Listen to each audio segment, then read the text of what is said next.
Okay. So, yan. Sige, focus ka lang dyan. So, ganun talaga pag mga first day sa expressway, medyo may kabayan mo, ha? So, ganun lang. So, focus lang tayo doon sa lane. Ito. Yan, sundan mo lang yung linya na yan. Okay. So, may lane naman yan na pangbuelo. Itong bandang kanan na to. Itong pangbuelo natin ito. Ayan. O, dagdag ka ng gas. O, dito ka muna, ano? Huwag ka muna papasok doon. Dahil signal ka ngayon ng kaliwa, ma'am.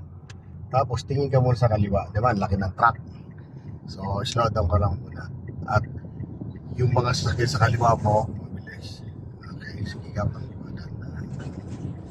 Bubuelo tayo dyan. Silip ka ulit. Diba, may truck at laki, ano? Pagkalagpas ng sakyan na puti na yan, okay, o dagdag ka ng gas, dinan mo yung gas mo. Go, dinan mo. Yan, saka mo, dinan mo pang gas mo, dinan mo. Yan, dire-diretso ang diin lang. Ayan, o. Kasi yung nasa likuran, pwedeng maabutan ka pa niyan. Okay, tanggal mo na signal mo.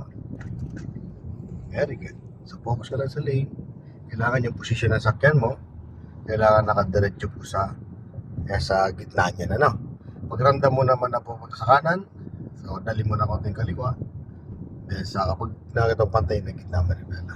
Ganun lang, ano? So, malayo dapat ang tingin. Nandun sa unahan. Pagramdam mong lumalapit ka na doon sa kasunod mo, tanggalin mo yung gas mo, iposisyon mo na kagad sa brake. Okay, kailangan mo pagalin ng konti yung sasakyan mo.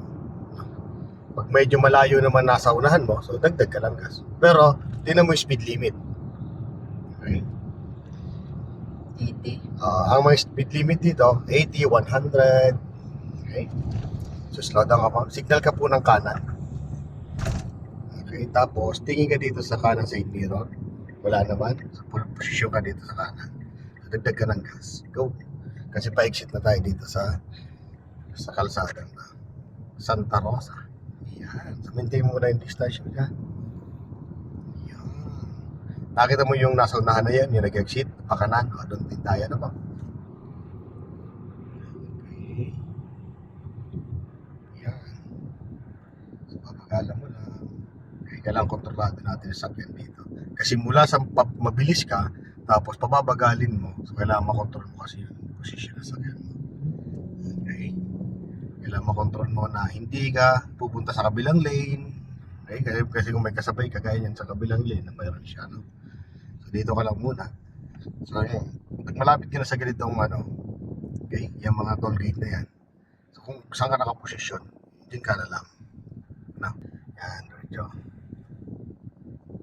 So, huwag kang diretso yan mo, kasi mababangga mo yung barrier, 2,000 yan. Slow down ka, stop ka muna.